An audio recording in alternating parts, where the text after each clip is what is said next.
Today's lesson is called Planet-Friendly Traveling.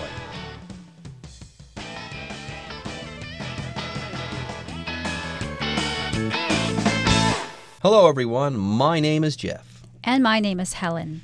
Now, I love to travel, okay? I wish I had more time so that I could do more traveling. But this title here, it's got me to thinking, I do like to travel, but have I been traveling in a planet-friendly way? Or have I been traveling in a way that is not good for our planet Earth? Right. I think this is a question that a lot of people have only recently begun thinking about, because before you would just go on your holiday and you would probably be concerned with the price. You want to choose a cheap plane ticket, an affordable hotel, and you want to make sure you had fun. But these days, a lot of people are understanding that it's not so simple when you go on a holiday, because what you do and the choices that you make can have some serious impact on the environment, on the earth. Yep, there's never been a better time for us as human beings to travel. But yes, because there are more people traveling, well, that means there's a bigger chance that certain things that we don't want to get ruined will get ruined or destroyed by all of these people. Yes, there's more foot traffic in some places, and that foot traffic is going to translate sometimes into desecrated places that we really want to keep intact, which might just get ruined, okay, by all of these travelers, all of these tourists. And that's the idea here today. We want to do planet-friendly traveling. Do we want to travel in a way that pollutes planet Earth? No. Do we want to travel in such a way that we destroy important places that we can't replace? Of course not. So we want to be good for the planet. We want to make sure that our cultural heritage, our heritage as human beings, will make it to the next generation. We don't want to destroy the wonderful things that we have here on planet Earth and the planet itself. Anyways, folks, let's go ahead and take a short break. But when we come back, we'll start reading from an article called Planet-Friendly Traveling. Planet-Friendly Traveling. Since many of us now value unique life experiences over material goods, visiting the world's most beautiful locations has become an increasingly common passion. As a result, the tourism industry has been growing at a yearly rate of around 4%. Though we may be living in a golden age of travel, mass tourism and the frequent air travel that goes along with it could have a severe effect on the environment if left unchecked.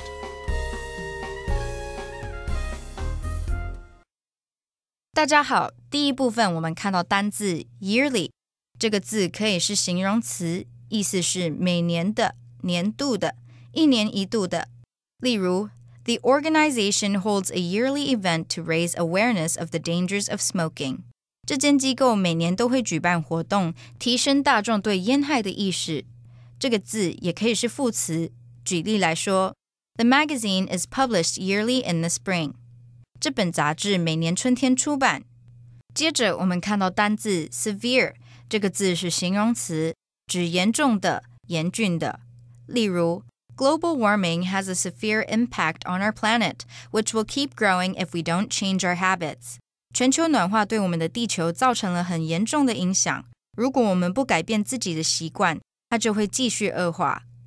另外，补充它的副词，也就是在字尾加上 ly, severely, 我们可以说Angela was severely injured in the car accident, but doctors expect her to fully recover.Angela 在一场车祸中严重受伤，但医生预期她能完全康复。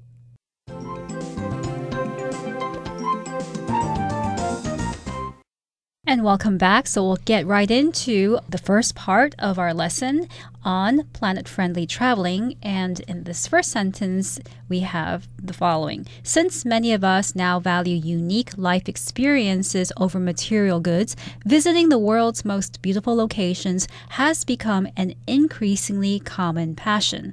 Now, that's a very packed sentence that talks about our approach to going on holidays these days and what we choose to spend our money on. So perhaps in the past, we had to decide whether we wanted to buy that expensive car or that really costly dress or handbag, or if we wanted to use the same amount of money to go on a holiday. But more and more people, especially young people these days, are choosing to spend their money on unique life experiences rather than material goods. Material goods would be the car or the dress or the bag or whatever. So people are opting for unique experiences, and unique means something that is very special or unusual, something that not everybody can experience. Yeah, unique and special mean about the same thing. If something is unique, though, let's be even more specific. If something is unique, it's one of a kind. It's very special, and there's nothing else like it. So people, they want unique life experiences. When they come home, they want to say that I did something that no one else has done. I've had a unique life experience. So yes, as a result, our article continues, as a result of this, the tourism industry has been growing at a yearly rate of around 4%. Yes, people are traveling a lot. They're going in search of unique life experiences. And as a result, the tourism industry or the travel industry has been growing at a yearly rate. And here we have the adverb yearly to talk about, okay? If something grows yearly, it grows every year. It grows year upon year, I should say. Right. So an example sentence with this word would be, one way to stay healthy is to go for yearly medical exams. And that's how you stay healthy. Now, in this situation, since the tourism, the industry has been growing yearly at a rate of around 4%, it makes it difficult to have any unique experiences anywhere because you'll find a lot of people wherever you go. And Instagram is responsible for much of this trend because people go on Instagram, they look at these photos, and in the photos there seem to be no one. You just have a really nice, beautiful, natural scenery. And then you go there and you realize, oh, it's full packed with hundreds of people. So what you see in Instagram is actually not reflective of reality. Yeah, we were talking about this during the break, okay? Instagrammers, these influencers, oh my gosh, they're the worst, okay? They're going to places all over the world so they can take pictures of themselves doing amazing stuff. And yes, they're just showing off, okay? Big deal, okay? It's a great picture. Your Instagram page is being visited all the time, and it's going to make you feel really important, but you're also having a negative effect on the world. Not only are you causing tourists to flock to these places in great numbers, you're also increasing the foot traffic in places that might be delicate. And yes, this could be bad for places like Angkor Wat. Okay, if there are too many tourists that visit these places, these temples and places like these temples could start to fall apart. They could be damaged by all of these people. And this is also true for the environment as well. More tourism could mean more pollution, which is not going to be good for planet Earth. So we should all think about traveling in a planet-friendly way. Anyways, yes, though we may be living in a golden age of travel, yes, it's easier to travel now than ever before, mass tourism and the frequent air travel that goes along with it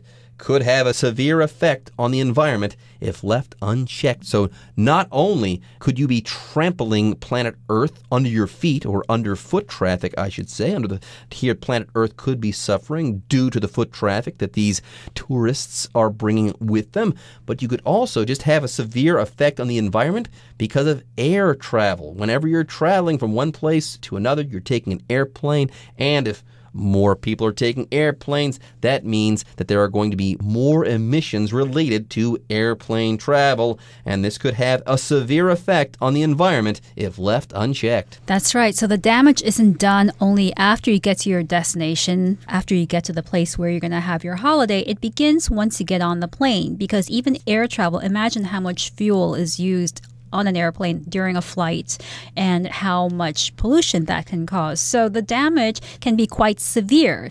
And here, severe means something that is very serious or worrying.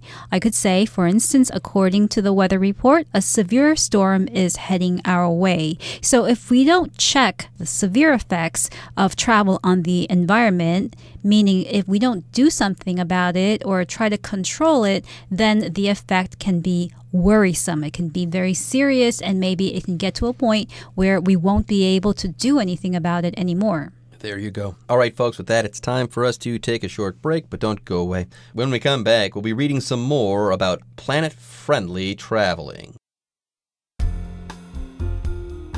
The millions of feet that trample on the world's natural wonders can do as much damage in a year as natural causes would in hundreds, not to mention the tons of garbage left by careless tourists. Even more insidious is the large amount of carbon emissions produced by modern airplanes.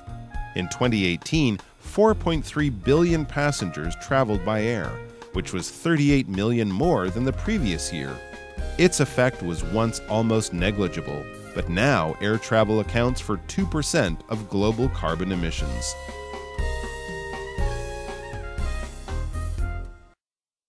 第二部分，我们看到单字 trample， 这个字是动词，指踩踏、践踏。举例来说 ，Please stay on the sidewalk so you don't trample the newly planted grass。请走在人行道上，以免践踏新种植的草皮。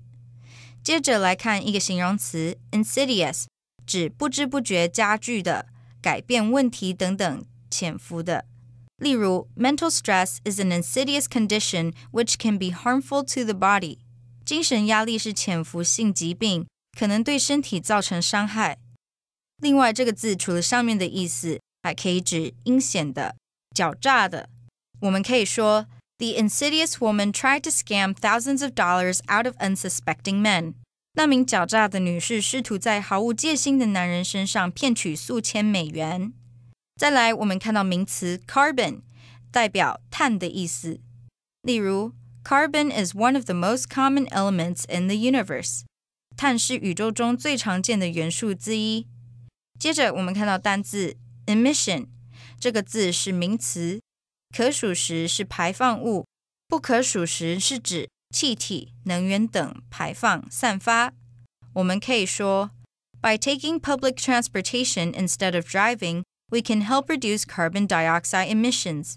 搭乘大众运输工具代替开车，可帮忙减少二氧化碳的排放。最后我们看到一个片语 account for， 指数量、比例上占……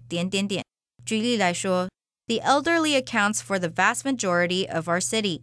我们的城市里老年人占了多数。另外，这个片语除了上面的意思，还可以指导致是……的原因。我们可以说Driver distraction accounts for that tragic car accident。 司机分心导致了那场悲惨的车祸。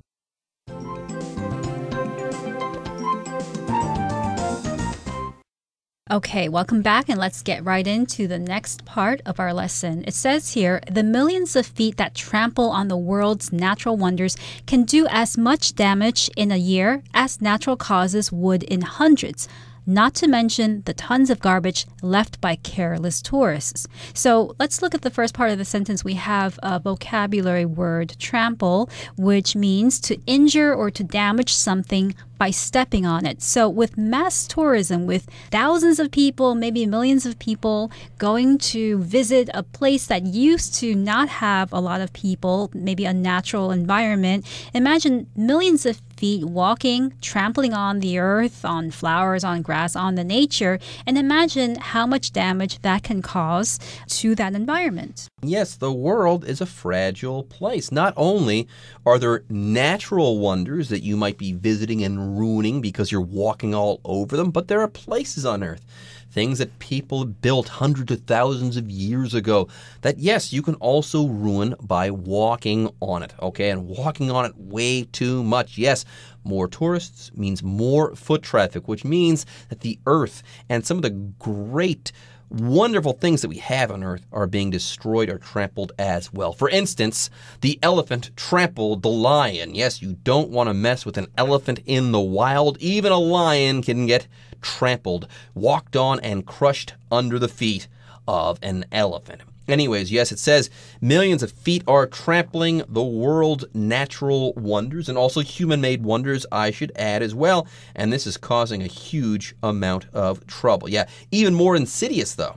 is the large amount of carbon emissions produced by modern airplanes. So, like Helen said before, yes, tourists, there are too many of them. They're all going to the same places and trampling these places underfoot, and that's terrible. It's destroying nature. It's destroying all sorts of wonderful man-made structures as well. But yes, even more insidious is the large amount of carbon emissions that you produce when you fly in an airplane. So yes, you might think, yeah, the amount of damage I do is going to be limited, okay, to the litter I produce, let's say, or the amount of walking I do in a place. Well, that's not true, okay?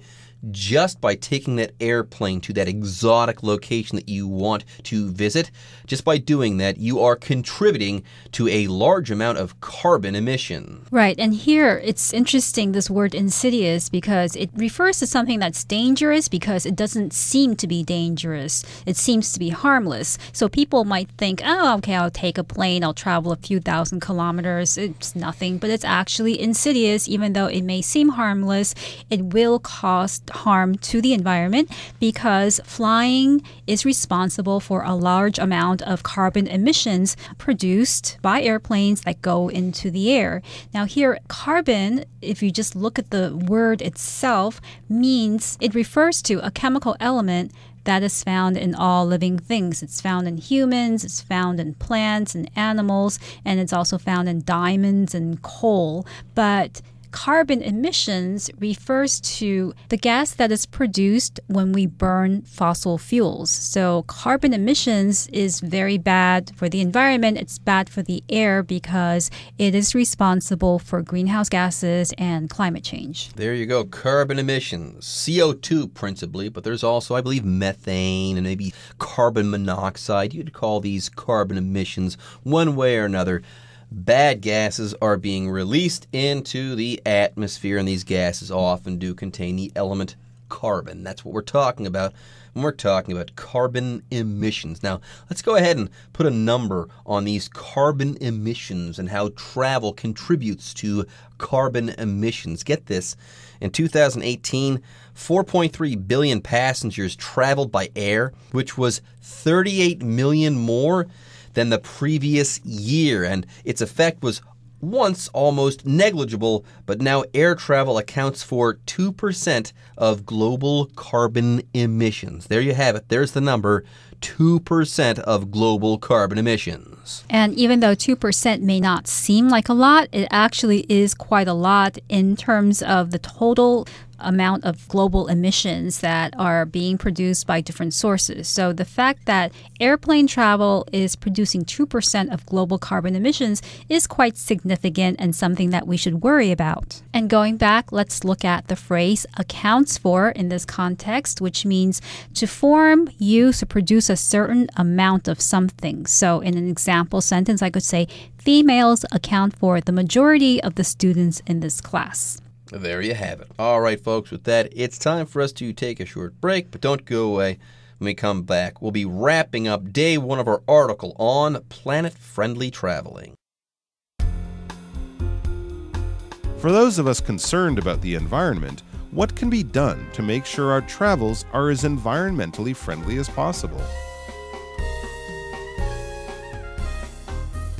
So for those of us concerned about the environment, what can be done to make sure our travels are as environmentally friendly as possible? This is an important question that we should look for answers to. Yeah, and lucky for you guys, we are going to be answering this question, not now, but in the next part of our lesson. So there you go. Day one of our lesson on planet-friendly traveling is now in the books.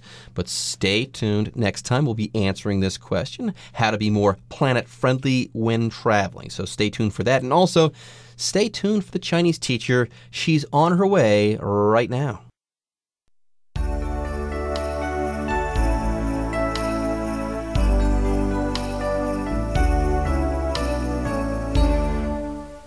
各位同学大家好，我是 Hanny。 我们来看今天的文法重点。课文第二部分一开始提到 The millions of feet that trample on the world's natural wonders can do as much damage in a year as natural causes would in hundreds. 数以百万计踩踏世界自然奇景的双脚，一年所造成的破坏，可能和大自然几百年来造成的破坏一样多。好，句子里面的 in hundreds， 它其实是从 in hundreds of years 省略而来的。那因为前面已经有用到 in a year， 它为了避免重复用字，才把它写成 in hundreds。好，虽然这个句子很长，可是我们可以大致把它简化成 A can do as much damage as B。 A 所造成的破坏可能和 B 一样多。那我们来学这个用法 as 什么什么 as， 这表示程度上和什么什么一样。那要说明某个名词的数量相同时，我们可以用到以下的句型：as many 复数可数名词 as， 或者是 as much 不可数名词 as。 那在这样的句型里面，第一个 as 是副词，第二个 as 是连接词，后面可以连接名词或是子句。举例来说 Nobody has visited as many countries as he has。 他所造访的国家数量，没有人跟他一样多。再看个例句 I wish I could have as much money as Bill Gates。 我真希望我拥有的钱跟比尔盖茨一样多。好，那课文接着提到说，现代飞机大量制造碳排放，那它带来的影响曾经是几乎可以忽略的。那么现在航空旅游却占了全球碳排放量的2%。好，这边有一个单字叫做 negligible， 我们来学习它的字根。好 neg 或者是 ny 这两个字根有否定、拒绝的意思，像 deny 拒绝， neglect忽略，这两个字呢都带有否定的语义。那么在 negligible 这个字当中，它的 neg 这部分表示否定， lig 表示选择，那么字尾 ible 就像 able 一样，可以表达可怎么样的。好，你想想看这三个部分，否定、选择、可怎么样怎么样的，你就想想看，可以连选都不用选，直接把它否定掉。从这边应该就可以联想到 negligible 表示可忽略的或是微不足道的。那么顺便补充几个有相同字根的单字，第一个是 negate negate， 它的字首 neg 表示否定，那么 ate 是动词字尾，这个字呢就表示否定，使什么什么无效。那么如果在 negate 后面加上形容词字尾 ive， 把它变成 negative， 那就是表达否定的、负面的或是消极的。好，第二个是 negotiate 这个字 negotiate， 它的字首 neg 表示否定，那么 oti 是休闲，ate 则是动词字尾。从字根来看，这字面上意思是没有休闲活动，不是来玩的。好，那其实 negotiate 这个字原本的意思是指做生意，做生意当然不是来玩的咯。那么后来这个字又衍生出谈判协商的意思。好，以上是今天重点整理，我们来回顾今天的单字吧。Unique. Due to its history, this area has a unique mix of cultural influences. Yearly. This is the first time that I won't be attending my company's yearly staff dinner. Severe. The storm is expected to cause severe damage, especially along the coast. Trample. Careless tourists trampled the flowers while taking photos in the garden. Carbon.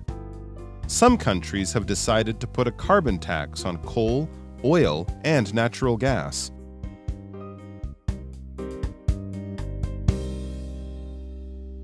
Okay, everyone. With that, today's article is now complete. But, as always, we sure hope that you guys have enjoyed reading along with us. Anyways, I'm Jeff. I'm Helen. See you next time.